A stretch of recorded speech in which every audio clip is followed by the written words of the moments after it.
Bom dia pessoal, tudo bem? Espero que esteja tudo bem com vocês.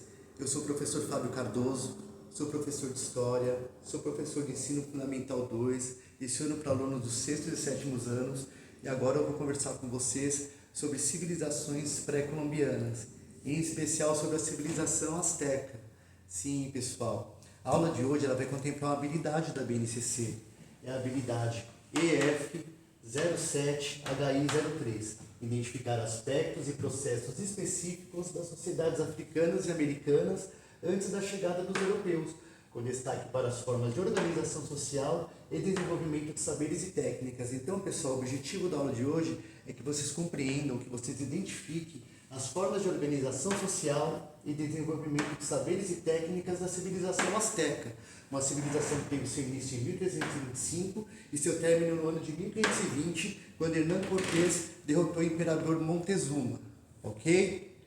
Então vamos lá, pessoal. Primeiramente eu vou explicar para vocês o que seriam povos pré-colombianos. Povos pré-colombianos são aqueles povos que habitavam o continente americano antes da chegada dos europeus, antes da chegada de Cristóvão Colombo nas Antilhas em 1492.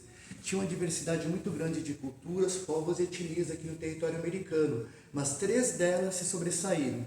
Os Incas, que habitavam o território da Bolívia e Peru aqui na América do Sul, os Maias, que habitavam o território da América Central, onde hoje estão situados países como Belize, Guatemala, Honduras, um pedacinho da Península de Yucatán, e os Aztecas, que habitavam o território do atual México.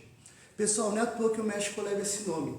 O México leva esse nome em decorrência dos Aztecas. Por quê? Porque quando os Aztecas habitavam esse território, eles eram conhecidos como mexicas. Daí o nome México, entenderam?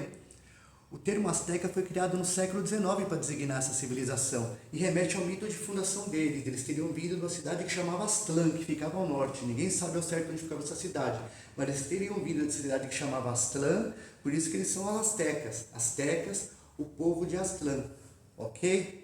E nesse mito de fundação também, eles saíram de Aztlán numa peregrinação para encontrar um lugar para construir a capital deles, para eles se estabelecerem. Eles só iam encontrar esse lugar quando eles achassem uma águia atacando uma cobra em cima do cacto. Esse ia ser o sinal para eles construírem a cidade deles. E eles avistaram essa cobra sendo atacada pela águia em cima do lago Texcoco. Sim, e foi ali que eles construíram a capital deles. Construíram a capital deles em cima de um lago, pessoal. Uma cidade monumental, chamada Tenochtitlan, uma cidade que tinha pirâmides, que tinha aqueduto, construções gigantescas e tinha mais de 200 mil habitantes. Muito maior que várias cidades da Europa da época. Hoje em dia essa cidade não existe mais. Esse lago também não existe mais. Ele foi aterrado e em cima das ruínas dessa cidade foi construída a capital do México. A cidade do México hoje está onde estava localizada a cidade de Tenochtitlan. Acho que vocês não sabiam disso, né? Mas vamos falar um pouquinho desse povo aí, desse Império Azteca. O Império Azteca, pessoal, era uma teocracia. O que seria uma teocracia? Uma teocracia é quando o chefe religioso também é o chefe político. O chefe político também é o chefe religioso. Geralmente esse chefe político religioso é o representante dos deuses na Terra. É assim que eles viam o imperador deles. A gente pode chamar, tipo assim, falando num termo mais eurocêntrico, como se uma monarquia absoluta teocrática, porque o imperador ele tinha poder total. O imperador, na época que os espanhóis chegaram, chamava Montezuma. Ele foi o último grande imperador dos aztecas. Falando um pouco de religião e de cultura deles, eles eram politeístas. O que significa? Significa que eles acreditavam em vários deuses, diferente do cristianismo, que está muito presente no Ocidente hoje em dia, que se cultua um Deus só. Eles cultuavam vários deuses diferentes e a maioria desses deuses eram ligados aos fenômenos da natureza. Tinha o Deus Sol, o Deus Lua, e ali também é um lugar que tem muitas catástrofes naturais, né, pessoal? Um lugar ali que está perto da falha de San Andreas. Então, qualquer coisa que acontecia, eles associavam aos deuses, assim, qualquer desastre da natureza também. Eles praticavam sacrifícios humanos em prol dos deuses deles, pessoal. Para acalmar os deuses deles, para homenagear os deuses, eles praticavam sacrifícios tanto de animais como sacrifícios humanos também. Geralmente, no topo das pirâmides eram realizadas essas cerimônias.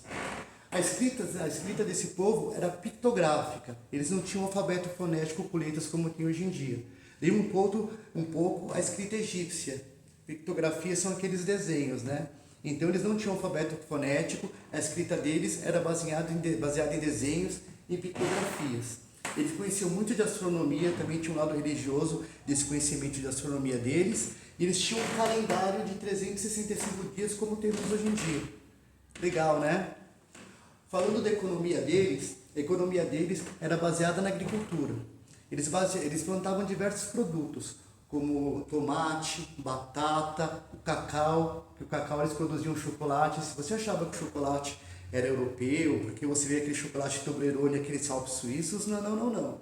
O chocolate era uma bebida sagrada também nesses rituais que eu falei agora há pouco, que era consumida pelos astecas, ok? Eles praticavam essas plantações em cima de chinampas. O que seriam chinampas? Chinampas seriam ilhas artificiais.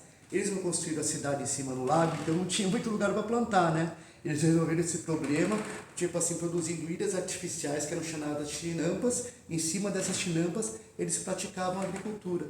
Legal, interessante, né, pessoal? Para vocês verem como essa sociedade asteca era uma sociedade avançada. Agora eu vou falar um pouquinho para vocês, para terminar a aula, sobre a sociedade, como ela era hierarquizada e como ela era dividida. No topo da sociedade estava o imperador, que era o ser mais importante lá, como eu disse para vocês, ele era um representante dos deuses na Terra, né? Seguido de nobres, altos funcionários públicos e militares. É a segunda camada mais importante da sociedade. Abaixo deles estavam os artesãos, comerciantes e agricultores. E na base da sociedade estavam os escravos, que eram prisioneiros de guerra. Lembrando que eles não tinham essa lógica que os europeus tinham de escravidão mercantil. Eles não lucravam com a escravidão. Eram estritamente prisioneiros de guerra. Essa civilização, pessoal, ela teve o final dela em 1520, quando o imperador Montezuma foi derrotado pelo imperador espanhol Hernán Cortés. Bom, espero que vocês tenham gostado da aula e tenha dado para vocês aprenderem um pouquinho mais sobre essa civilização asteca. Obrigado, pessoal.